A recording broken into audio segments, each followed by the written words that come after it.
नमस्ते। आज बात करते हैं एक बहुत ही दिलचस्प चीज़ के बारे में।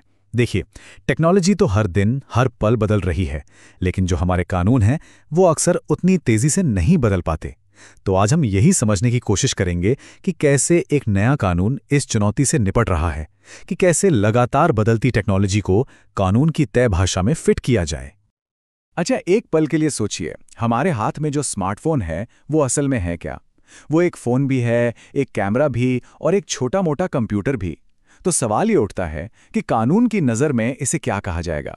यही वो सवाल है जो आज के दौर में कानून बनाने वालों के लिए एक बहुत बड़ी चुनौती बन गया है। और हाँ, इसी चुनौती का जवाब ढूंढने के लिए हम नज़र डालेंगे भारत के नए क्रिमिनल प्रोसीजर कोड यानी भारतीय नागरिक सुरक्षा संहिता 2023 पर। तो चलिए जरा गहराई में उतरते हैं और देखते हैं कि ये कानून इस मुश्किल को कैसे सुलझाता है।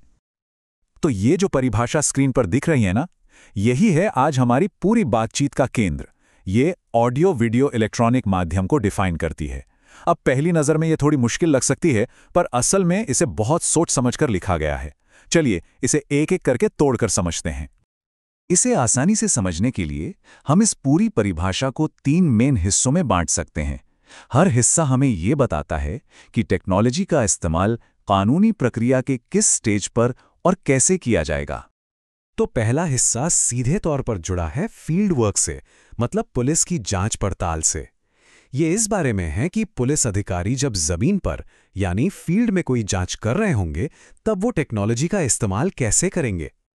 तो इसका मतलब क्या हुआ? इसका मतलब ये है कि अब से किसी संदिग्ध की पहचान की प्रक्रिया हो या फिर कहीं तलाशी और जब्ती की कार्रवाई चल रही हो, उसे रिकॉर्ड करने के लिए बॉडी कैमरा या मोबाइल फोन जैसे डिवाइस का इस्तेमाल कानूनी तौर पर सही माना जाएगा।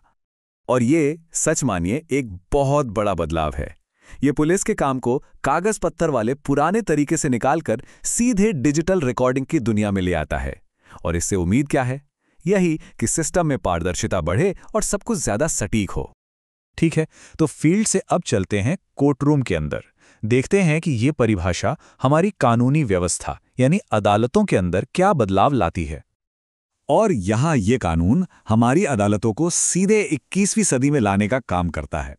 मतलब अब वीडियो कॉन्फ्रेंसिंग के जरिए सुनवाई हो सकती है, सबूतों को डिजिटल तरीके से रिकॉर्ड किया जा सकता है और जरूरी कानूनी बातचीत के लिए सुरक्षित इलेक्ट्रॉनिक माध्यमों को भी कानूनी मान्यता मिल गई है। तो इन सब बदलावों का असल मकसद क्या है? मकसद यही है कि हमारी कानूनी प्रणाली और तेज और ज्यादा असरदार बने। जरा सोचिए, इसका मतलब है कि न्याय तक पहुंच भी तेज हो सकती है और शायद सबके लिए ज्यादा आसान भी। अब आते हैं इस परिभाषा के सबसे दिलचस्प और शायद सबसे जरूरी हिस्से पर, वो हिस्सा जो इसे फ्यूचर प्रूफ बनाता है, यानी भविष्य के लिए तैयार करता है। देखिए, ये डेफिनेशन सिर्फ आज की टेक्नोलॉजी की बात करके ही नहीं रुक जाती। इसमें एक ऐसा कमाल का एलिमेंट है जो इससे आने वाले कल के लिए भी उतना ही जरूरी बनाए रखता है। ये जो आखिरी लाइन है ना, यही इस पूरी परिभाषा की जान है। ये एक तरह से भविष्य के लिए एक दरवाजा खुला छोड़ देती है। यही वो चीज है जो इस कानून को इतना ताकतवर और लचीला बनाती है कि ये आने वाली किसी भी नई टेक्नोलॉजी के लिए तैयार रहे। तो ये काम कैसे करता है?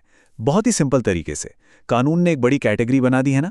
अब जैसे जैसे नई टेक्नोलॉजी आती जाएगी, राज्य सरकारें बस नए नियम बनाकर उन्हें इस कैटेगरी में शामिल कर सकती हैं। इसके लिए बार बार संसद जाकर पूरे कानून को बदलने की कोई जरूरत नहीं पड़ेगी। तो ये एक बेहतरीन उदाहरण है कि कैसे एक ऐसा लीगल फ्रेमवर्क बनाया जा सकता है जो वक्त के साथ खुद को ढाल सके, खुद को अपडेट कर सके। ये एक तरह से किसी स्थिर कानून को भविष्य की अनिश्चितताओं के लिए तैयार करने का बहुत ही स्मार्ट तरीका है। तो ये पूरी बातचीत हमें एक बहुत बड़े सवाल पर लाके खड़ा कर देती है। जब कानून में इतनी तेजी से खुद को बदलने की क्षमता आ जाती है, तो इस लचीलेपन से असल में फायदा किसे होता है और इसके साथ कौन सी नई जिम्मेदारियां आती हैं? ये एक ऐसा सवाल है जिस पर सोचना वाकई बहुत जरूरी है।